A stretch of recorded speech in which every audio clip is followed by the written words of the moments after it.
Hi hello ಎಲ್ರಿಗೂ ನಮಸ್ಕಾರ. ಎಲ್ಲರೂ ಹೇಗಿದ್ದೀರಾ? ನೀವೆಲ್ಲ ಚೆನ್ನಾಗಿದ್ದೀರಾ ಅಂತ ಭಾವಿಸ್ತಾ ಇದ್ದೀನಿ. ನಮ್ಮ ಇನ್ನೊಂದು ವಿಡಿಯೋಗೆ ನಿಮಗೆಲ್ಲರಿಗೂ ಕೂಡ ಸುಸ್ವಾಗತ. ಯಾರೆಲ್ಲ ನಮ್ಮ ಚಾನೆಲ್ನ ಸಬ್ಸ್ಕ್ರೈಬ್ ಮಾಡದೆ ನೋಡ್ತಾ ಇದ್ದೀರೋ ಪ್ಲೀಸ್ ಸಬ್ಸ್ಕ್ರೈಬ್ ಮಾಡಿ, ಸಪೋರ್ಟ್ ಮಾಡಿ. ಇವತ್ತು ನಾನು ಪಟಾಪಟ್ ಅಂತ ಮಾವಿನಕಾಯಿ ಉಪ್ಪಿನಕಾಯಿನ ಯಾವ ರೀತಿ ಮಾಡೋದು ಅಂತ ತೋರಿಸ್ತಾ ಇದ್ದೀನಿ. ಬನ್ನಿ ವಿಡಿಯೋನ ಸ್ಟಾರ್ಟ್ ಮಾಡೋಣ. ಮೊದಲು ಮಾವಿನಕಾಯಿಯನ್ನು ಕೊಯ್ಕೊಳ್ಳೋಣ. ಬನ್ನಿ. ಮಾವಿನಕಾಯಿ ಕೊಯ್ಲಿಕ್ಕೆ ದೂರ ಏನು ಹೋಗಬೇಕಾಗಿಲ್ಲ, ನೋಡಿ ಇಲ್ಲೇ ಇದೆ. ಮಾವಿನಕಾಯಿ ಕೊಯ್ಲಿಕ್ಕೆ ನಾನಿಲ್ಲಿ ಟೆರೆಸ್ ಮೇಲೆ ಬಂದಿದ್ದೀನಿ. ಈ ಸಲ ಎಲ್ಲೂ ಮಾವಿನಕಾಯೇ ಇಲ್ಲ. ನಮ್ಮನೆ ಮರದಲ್ಲಿ ಒಂದು 4 ಬಂದಿದೆ. ಅದನ್ನೇ ಕೊಯ್ದು ಪಟಾಪಟ್ ಅಂತ ಹೇಗೆ ಉಪ್ಪಿನಕಾಯಿ ಮಾಡೋದು ಅಂತ ನಾನಿವತ್ತು ನಿಮ್ಮ ಜೊತೆ ಶೇರ್ ಮಾಡ್ತಾ ಇದ್ದೀನಿ ವಿಡಿಯೋನ.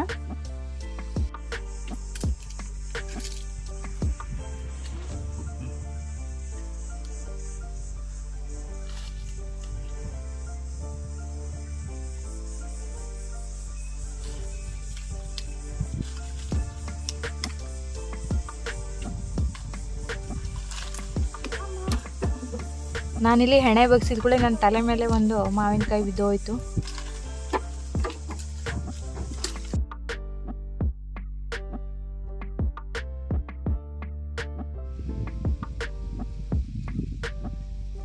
ಇಲ್ಲಿ ನೋಡಿ, ಮಾವಿನಕಾಯಿ ನೋಡಿದ್ರೇ ಬಾಯಲ್ಲೆಲ್ಲ ನೀರು ಬರ್ತಾ ಇದೆ.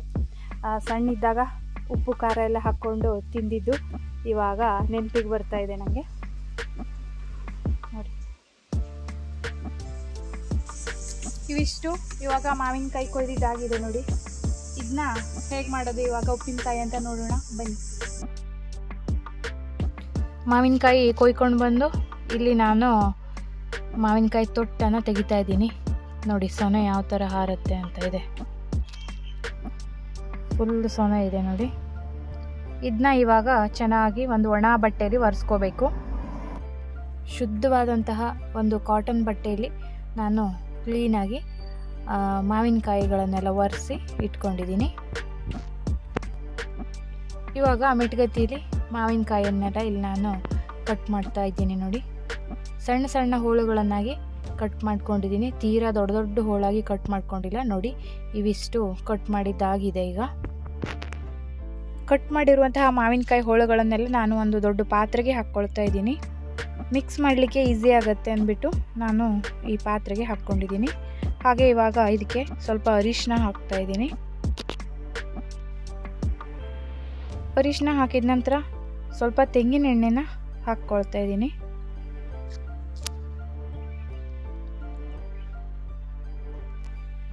ಇವಾಗ ಒಮ್ಮೆ ಚೆನ್ನಾಗಿ ಮಿಕ್ಸ್ ಮಾಡ್ಕೊಳ್ಳೋಣ.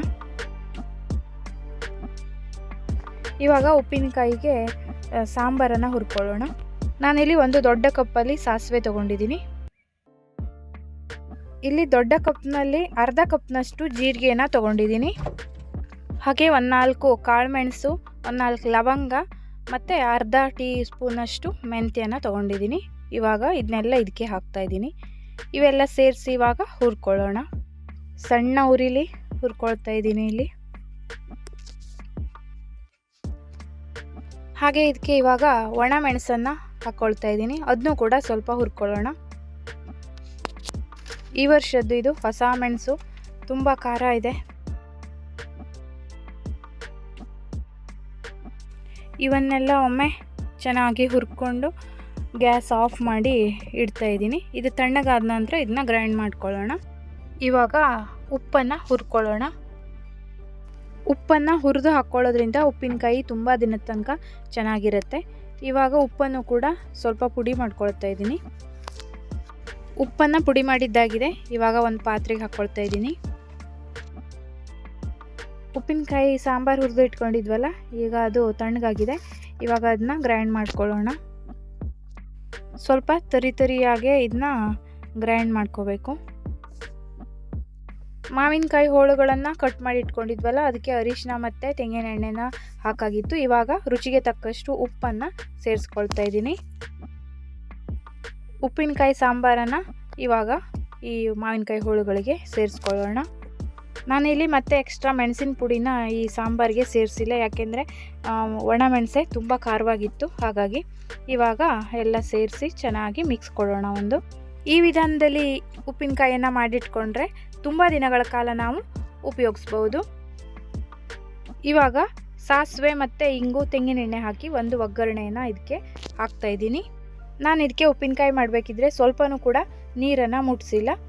ಎಣ್ಣೆ ಸ್ವಲ್ಪ ಜಾಸ್ತಿ ಹಾಕಿದಾಗೆ ಜಾಸ್ತಿ ಟೇಸ್ಟ್ ಕೊಡುತ್ತೆ. ಬಾಯಲ್ಲಿ ನೀರೂರಿಸುವಂತಹ ಸ್ವಾದಿಷ್ಟವಾದ ಮಾವಿನಕಾಯಿ ಉಪ್ಪಿನಕಾಯಿ ಇವಾಗ ರೆಡಿಯಾಗಿದೆ. ನೀವು ಕೂಡ ಒಮ್ಮೆ ಮನೆಯಲ್ಲಿ ಟ್ರೈ ಮಾಡಿ.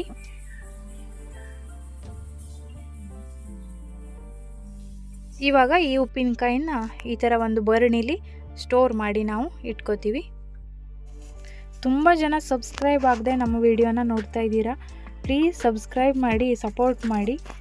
ನಾವು ಸಿಗೋಣ ಮುಂದಿನ ವಿಡಿಯೋ ಜೊತೆ. Thank you for watching. Thank you so much. ಎಲ್ರಿಗೂ ನಮಸ್ಕಾರ.